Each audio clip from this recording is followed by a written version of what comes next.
Hello. Hi. Kayla Lords. John Brownstone. Of Loving BDSM, where we help kinksters like you have happy, healthy power exchange relationships. We're back to answer a question. This time from a dom/top who has brought kink into their relationship, and that seems to be going well, but the two partners think and feel very differently about power exchange, it seems. Okay, let's get straight into the question. My wife and I have been married for almost 20 years. We have a great relationship and are excellent partners. The only issue had been that up until recently we were in a sexless marriage. I went down a rabbit hole about sexless marriage, which led me to an even deeper rabbit hole about kink and BDSM. I realized that's what I wanted and thought it might help. She came back from a trip and I told her I was taking charge in the bedroom and that things were going to change. She happily and willingly agreed and effectively submitted to me. Things have been really great in that department since then. Unfortunately, I foolishly and prematurely blurted out that I want a DS dynamic. She didn't get mad or weirded out, but simply said, "I'm not open to that." I dropped it. I was embarrassed and felt foolish. I know that no means no and that someone who isn't into kink can't be changed. That being said, we did a sex menu and are almost completely on the same page. She's actually a little kinkier than me. She seems perfectly willing to be submissive in the bedroom and sometimes out of the bedroom. I'm afraid that her idea of submission is the handmaid's tale or the trad wife. She's a feminist and I think she finds the concept of submission distasteful. My question is, as long as she consents, and I would never ask her to do something she wasn't comfortable with, should I continue to gradually add BDSM concepts, role-playing, and kink to our lives and revisit the discussion in a year or so? I want to ask her to do her own research, but I don't want to seem pushy about it right now. Is it okay to just enjoy the dynamic without putting a name to it and hope that she'll open up to the idea? Does that just make me a manipulative asshole? Wow. Yeah. Wow. It all, as always, depends. I need a graphic. Depends. Yeah. Yep. You know, or Venn diagram with all the overlaps. Gosh, yeah. So, you know, that's tough. I feel for that situation. You know, one person wanting it and the other not. I guess on the one good side, you've got it in the bedroom. Right, you're doing the kinky things. Yeah. You're just not calling it the kinky things. Right. You know, I think something you said in your question is absolutely right. You know, don't worry about names and labels, and just enjoy what you do, what you have. My take on it, I'm gonna use an old cliche. You can lead a horse to water, but you can't make him drink. Sure. Obviously. Okay. So, you know, sometimes the more you push, the more resistance they become. One thing that I would suggest is enjoy what you do in the bedroom. Maybe add little elements in the bedroom. And you never know. As your wife begins to relax into it and enjoy it, hopefully, you know, she may want to broaden out at that point. You know, there were certain things that you had that you would not do in the beginning, but as our relationship matured, you know, we garnered more trust with each other. You opened up to other things that in the past were not something you wanted to do. And I think it's, you know, there's two sides to that. That yes, it took a while for me to trust and to learn about kink, and so then I did things. In this case, you're talking about a 20-year relationship, so she's got 20 years of experience with you, and that means that there are the memories of everything that's gone right and gone wrong, and so you're not you're earning trust and you're maintaining trust, but from a different direction of having to sort of show whatever she might need to feel more comfortable. And that still won't guarantee that she wants to have a power exchange or ever call what y'all do power exchange. It just means that the trust that has to be built and the knowledge that has to be gained is coming from sort of that opposite direction of not necessarily learning more about a partner, but unlearning how things once were, and know, believing that they won't go back to whatever they once were. And that's, both partners have to do that. But True. You know, that will make a difference as well. I want to, I don't like it to ever go without saying. I'm too anxious for that. So the thing I want to make sure you're doing, you know, it's kind of like, I don't know, from a consenting, submissive point of view, to tell some, you know, for my partner to go, I'm in charge now and this is what we're doing. That sounds sexy, but from a practical point of view, y'all, you are communicating, correct? Like, it's not just a, hey, let's do kink and there's not too much to talk about. The reason I say that is because, introducing BDSM concepts and role play and kinks, how are you introducing that? Are you just going, I told you of that time ago that I'm in charge now and now we're doing this? Or are y'all actually sitting down and talking about the kink things you're going to be doing? The reason, there's lots of reasons to talk about that. One, communication is required for consent. But two, it's usually in the process of negotiating the fun, even if it's never called that, the power exchange. The moment somebody's the top and somebody's the bottom, somebody's the dom, somebody's the sub, there's a power exchange whether you use that language or not. If somebody's in charge and somebody is not, you got a power exchange.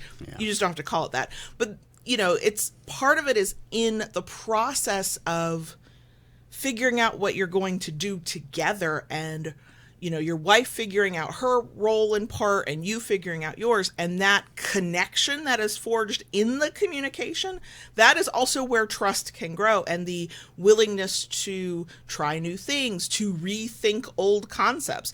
I would not at all be surprised if your wife is like, don't call me submissive because that goes against my feminist ideals. It doesn't have to go against feminist ideals to be submissive, but for many people, the two concepts can't coexist together, and that may be a forever thing, and that may be a for now thing. The other thing, I agree with you. Just do what y'all do that you enjoy, and don't worry about labels. The thing to think about from your perspective is, can you live without the label and the naming of the dom sub dynamic? Not whether, if she's willing to keep doing kink with you, keep doing what it feels good for both of you, but how do you feel about it? If you're happy that you've got the connection and you're having the good time, and then it really doesn't matter. I would also say, don't put a time frame on when to bring a subject back up. There's no deadline here, you may never bring it up again. You may find in a natural, organic way that a moment comes up and you can reintroduce the concept. The other thing is, and it doesn't have to be our podcast / YouTube channel, but if you come across a resource, a video, an article or something that relates to what the two of y'all are already doing, you don't have to have her go off and research on her own. Invite her in to read the article after you read it. Send her the link. Say, hey, there's this video on this topic. That thing we've been doing? Would you like to watch it with me? Because that way, if she's willing, you are exposing her to people who talk about kink in ways that you would find informative and healthy and not a toxic bad thing, right? So that can sometimes start conversations and introduce a partner to people who live it or talk about it in ways that aren't within whatever the stereotype is that's in their head, right? That has to be something she's open to. You cannot force it. If you push or if you create artificial deadlines, can people be manipulative assholes without meaning to? Yeah.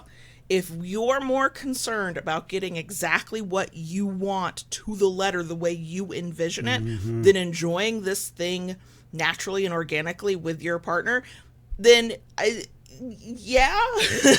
but if you are content with, this is just a journey, we're on a path, we're doing a thing that we both enjoy, we are both fully consenting and we've negotiated it, and we know each of us how things are going to go and how to make them stop and how to talk about it, then the rest is fine. Bring it up if it makes sense to bring it up, when it makes sense to bring it up. Don't circle a date on your calendar and go, oh, we've been getting kinky for a year now, right, now's the time to talk about it again. Invite your wife into the kink things that maybe you're exploring that aren't in the bedroom. Maybe you're thinking about going to a munch. See if she'll go with you. She might not. She might be like, that is not my scene. And that's fine. But maybe she will. And maybe just by being exposed to some of the resources and the places and the people where it's real people just living their lives, just having to do some kinky shit, then she, if it's right for her, she may be more willing to talk about things that are off the table right now, to explore concepts that she's currently not into. You may just find a whole new way to come at it, and it never be dom sub, and she never takes the label submissive, because she doesn't have to. Right. She does not have to. Right. And you know, it's we've said this before in numerous episodes over the years.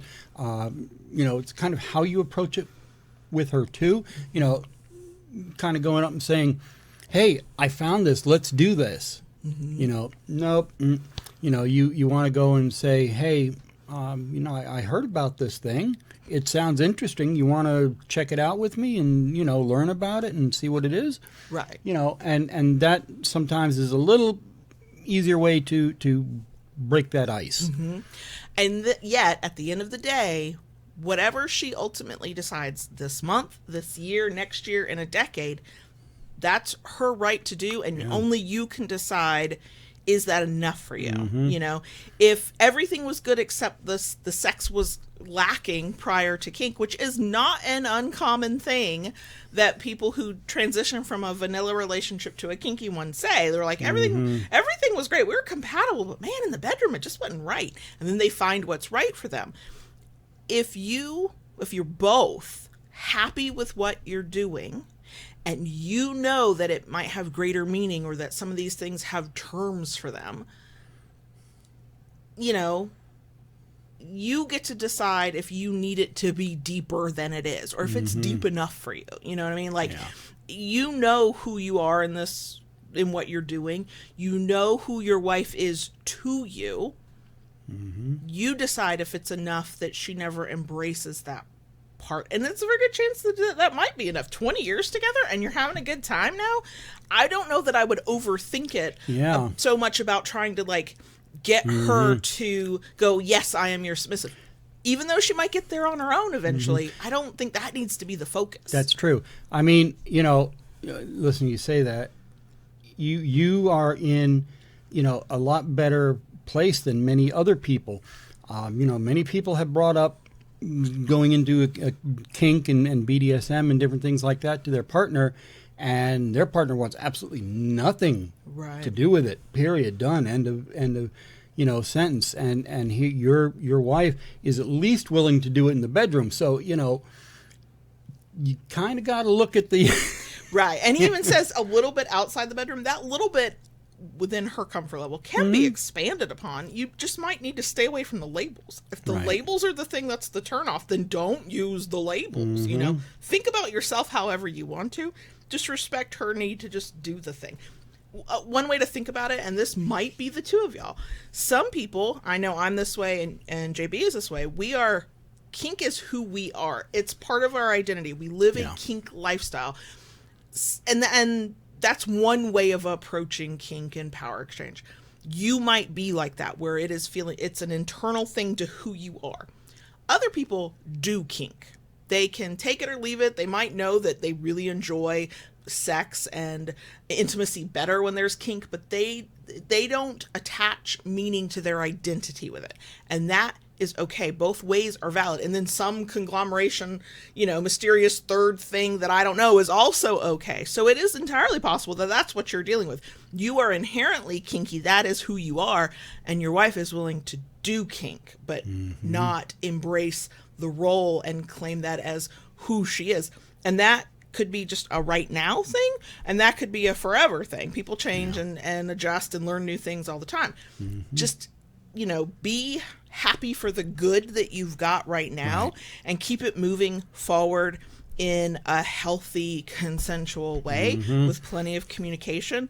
And, you know, it may be that you never return to this conversation, and it may be that you go at a very slow pace with her on that side of things. All of it's fine. It's entirely fine if you're together another 20 years and she never calls herself submissive, but you're like, I know what you're doing and I know what that role looks like. Yeah. Those get to be your inside thoughts, you know what I mean? and that's okay too. But yeah, the thing that will make you the manipulative asshole will be pressure. Yep. It will be doing things expecting an outcome that you want her to get to. That is what will make you a manipulative asshole. Yeah. Enjoy the ride and see where it takes you. enjoy what you have, and yeah, go from there. Exactly. So, we are not the only ones with thoughts and opinions on this one, and I am sure other people have been in similar situations. Yeah. So if you have thoughts, if you have tips, if you have things that you experienced that were kind of similar, and you would like to, please feel free to share them in the comments below. If you enjoyed this, we love a thumbs up. If you like it enough to want to come back for more, please consider subscribing. And then go ahead and ring that notification bell to get updates and new content. Just do what Daddy says. And if you really like what we do, want to help us do more of it and get stuff you can't get anywhere else, like access to our Discord server, you can join us on Patreon, patreon.com/KaylaLords, or the link is down below.